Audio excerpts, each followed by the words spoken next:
जय गुरुदेव। सच्चे साधक के लिए एक अंतरंग वार्ता के अगले सत्र में मैं Swami Vaishampayan art of living foundation से आप सबका बहुत बहुत स्वागत करता हूं। आज का ज्ञान पत्र पढ़ लेंगे, फिर उस पर चर्चा भी होगी। यह ज्ञान पत्र 30 अगस्त 2001 बेंगलोर आश्रम भारत में दिया गया। शीर्षक है सत्ता की भूख। लोग सत्ता के भूखे क्यों होते हैं? लोग सत्ता के भूखे इसलिए होते हैं क्योंकि वे अपनी ओर ध्यान आकर्षित करना चाहते हैं और अपनी पहचान बनाना चाहते हैं। जिस प्रकार धन साधन होता है, उसी प्रकार सत्ता भी साधन है। किसी परिमाण किसी परिणाम को पाने के लिए जोश होता है। जो लोग सत्ता और धन को साधन न मानकर साध्य मान लेते हैं, वे जीते नहीं है, केवल मौजूद है। यदि तुमने यह नहीं जाना कि तुम ही शक्ति हो, अर्थात तुम ही ब्रह्म ज्ञानी हो, तब तुम में सत्ता की भूख होगी। तुम अपने ऊपर ध्यान आकर्षित करवाना चाहोगे और अपनी पहचान बनाना चाहोगे। जब तुम्हारे अंदर कोई प्रतिभा नहीं होती, तुम्हारे अंदर प्रेम या उत्साह नहीं होता, तुम मासूम और बच्चों जैसे सहज नहीं होते। यदि तुम्हारे अंदर कोई प्रतिभा न हो, समाज में तुम्हारा कोई सार्थक योगदान ना हो, जैसे कि एक कलाकार, वैज्ञानिक, आर्ट ऑफ लिविंग टीचर या स्वयंसेवक का होता है, तब तुम सत्ता के आकांक्षा करते रहोगे। यदि तुम में समाज में परिवर्तन लाने के लिए प्रेम या जोश नहीं है, तब तुम सत्ता की अभिलाषा करोगे।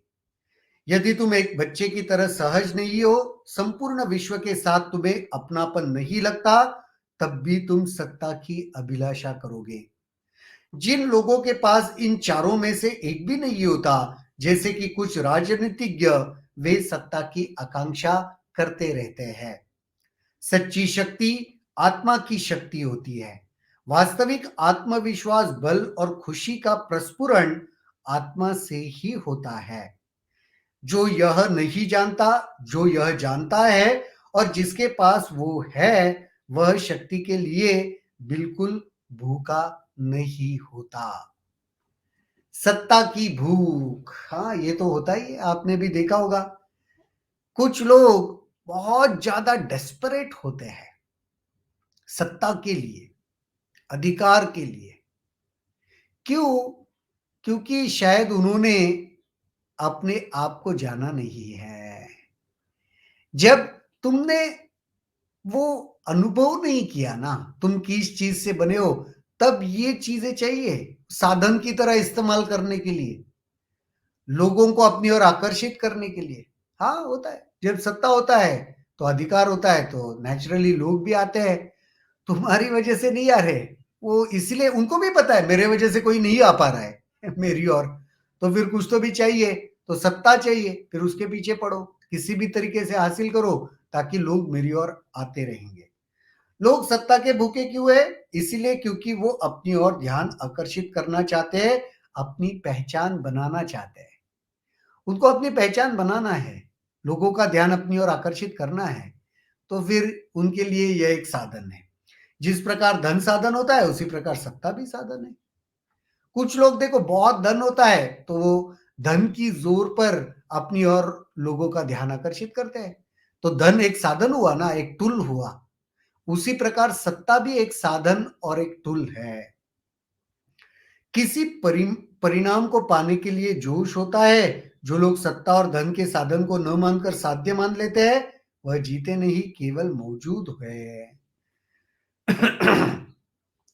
जो लोग सत्ता और धन को साधन न मानकर साध्य मान लेते हैं, जो ये समझते नहीं है ये सिर्फ एक टूल है, यह ये रास्ता है, यह ठिकाना नहीं है, जहां पे पहुंचना है वो नहीं है, साध्य नहीं है, ये साधन है। ये जो नहीं समझते, वह भूल कर रहे हैं, उनका कोई अस्तित्व नहीं है, वो केवल मौजूद है। यदि तुमने यह जाना नहीं कि तुम ही शक्ति हो, अर्थात तुम ही ब्रह्म ज्ञानी हो, तब तक तुम में सत्ता की भूख तो रहेगी। तुमको अभी तक समझ में नहीं आया है तुम क्या हो। वह आत्म तत्व को जब तक नहीं समझा, पता ही नहीं है ना तुम कौन हो, तब तक ये भूख रहेगी, तब तक तुम भाग दौड़ करते रहोगे, तब तक तुम डेस्परेट रहोगे, सत्ता के पीछे भागोगे, क्योंकि तुम्हें वही साध्य लग रहा है, वह साधन नहीं लग रहा। तुम अपने ऊपर ध्यान आकर्षित करवाना चाहते हो, अपनी पहचान बनाना चाहते हो, जब तुम्हारे अंदर कोई प्रतिभा नहीं होती। हाँ, प्रतिभा नहीं है, ऐसे लैक महसूस करते हो तो तुम चाहते हो कुछ भी करके मैं अपनी और लोगों को ध्यान खींच के लेके आऊं। मैं भी हूं भाई, देखो। तुम्हारे अंदर प्रेम या उत्साह नहीं होता, तुम मासूम बच्चे जैसे सहज नहीं होते। हाँ, तभी ना, फिर वह स्वभाववत नहीं रहते, तुम स्वाभाविक नहीं रहते, नेचुरल नहीं रहते, आर्टिफिशियल होने लगते हो और किसी भी तरीके से अपनी ओर ध्यान खिंचवाना चाहते हो लोगों का। यदि तुम्हारे अंदर कोई प्रतिभा ना हो, समाज में तुम्हारा कोई सार्थक योगदान ना हो, जैसे कलाकार, वैज्ञानिक, आर्ट ऑफ लिविंग टीचर या स्वयंसेवक का होता है, तब तो तुम सत्ता की आकांक्षा करोगे।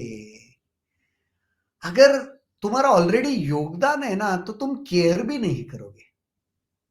जैसे कोई कलाकार एक कंट्रीब्यूट करता है समाज के लिए, या एक आर्ट ऑफ लिविंग टीचर करता है, वैज्ञानिक करता है, या कोई वॉलेंटियर करता है किसी भी चीज में, तो उसका योगदान है भाई समाज के लिए।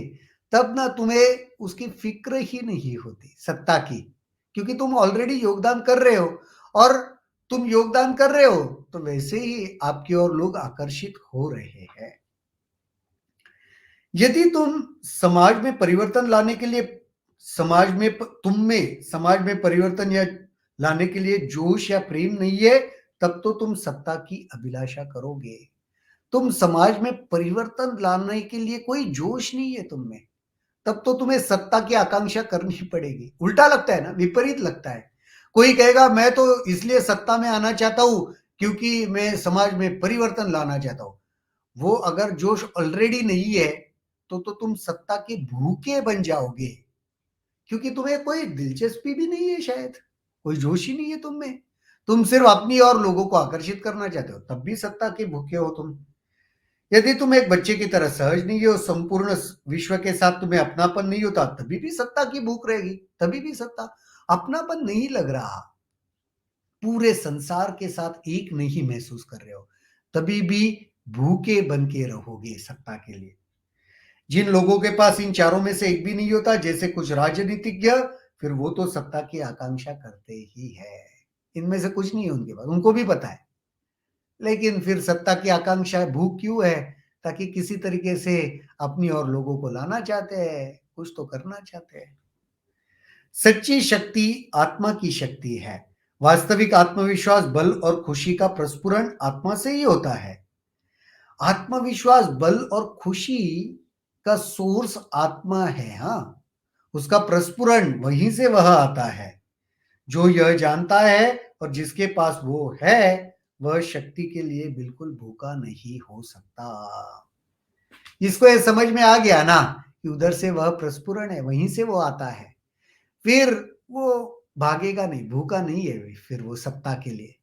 जो शायद ये नहीं जानते, वो आत्मबल, खुशी सब कहाँ से आता है, अधिकार कहाँ से आता है, फिर वो भागेंगे, वो ढूंढेंगे, किसी भी तरीके से उनको सत्ता में आना ही है।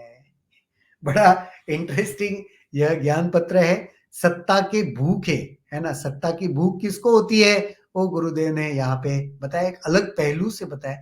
इससे जुड़ा हुआ कोई भी प्रश्न अगर आपके मन में है, जरूर आप कमेंट सेक्शन में उसके बारे में लिखिए, हम उसके ऊपर चर्चा करेंगे। आज तो यहीं पर रुकेंगे, कल दोबारा मुलाकात होगी इसी जगह इसी समय किसी नए विषय के साथ। तब तक के लिए शुभ रात्रि, जय गुरुदेव।